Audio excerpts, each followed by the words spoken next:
Täna, 30. novembril 2021. aastal saavad võrdseks Eesti iseseisvus vaba riigina ja okupatsioonide all elatud aeg. Tallinna Reaalkooli 140-aastane ajalugu on tihedalt ja suisa paratamatult seotud meie riigi ajalooga. Seetõttu vaatame ajas tagasi realisti pilguga.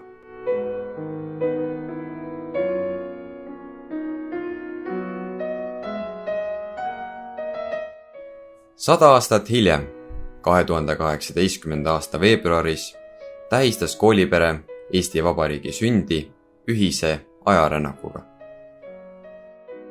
Iseseisvuse väljakuulutamisele järgnes 259 päeva kestnud Saksa okupatsioon ja võidukas vabadussõda. Iseseisvumise keerulises, ent huvitavas protsessis osalesid nii reaalkooli õpilased kui ka õpetajad.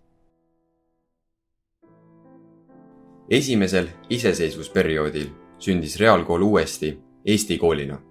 Välja kujunesid just meie koolile omased sümbolid ja traditsioonid. Vabaduse aeg sai lõppu 1940. aastal alanud okupatsioonide reaga. Esimese Nõukogude okupatsiooni ajal keelati ja hävitati kooli sümbolid.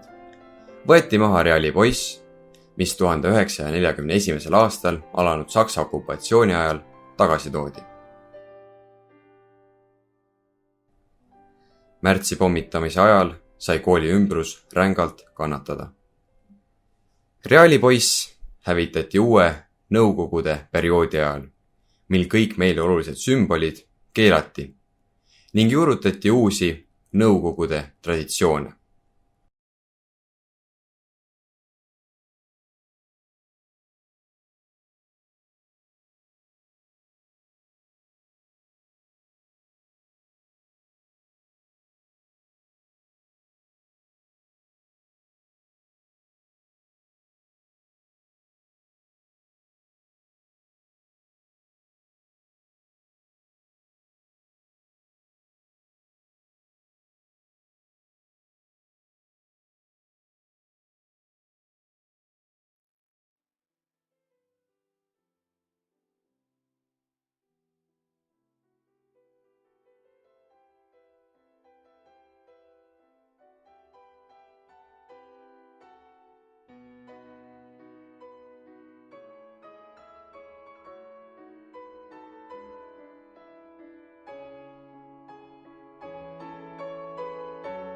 Tuhande 1991. aastal taastati Eesti Vabariik.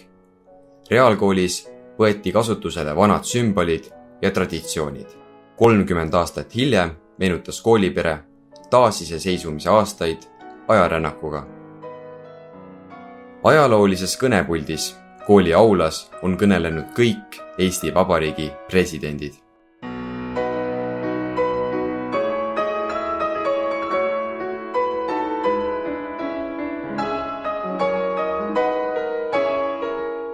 Täna, 30. novembril saavad võrdseks meie riikluse faktiline iseseisvus ja okupatsioonide all elatud aeg.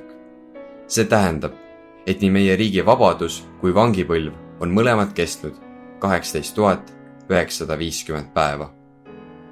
Homsest alates kasvatab iga järgnev päev meie vabaduspõlve ning jätab okupatsiooni aja üha lühemaks.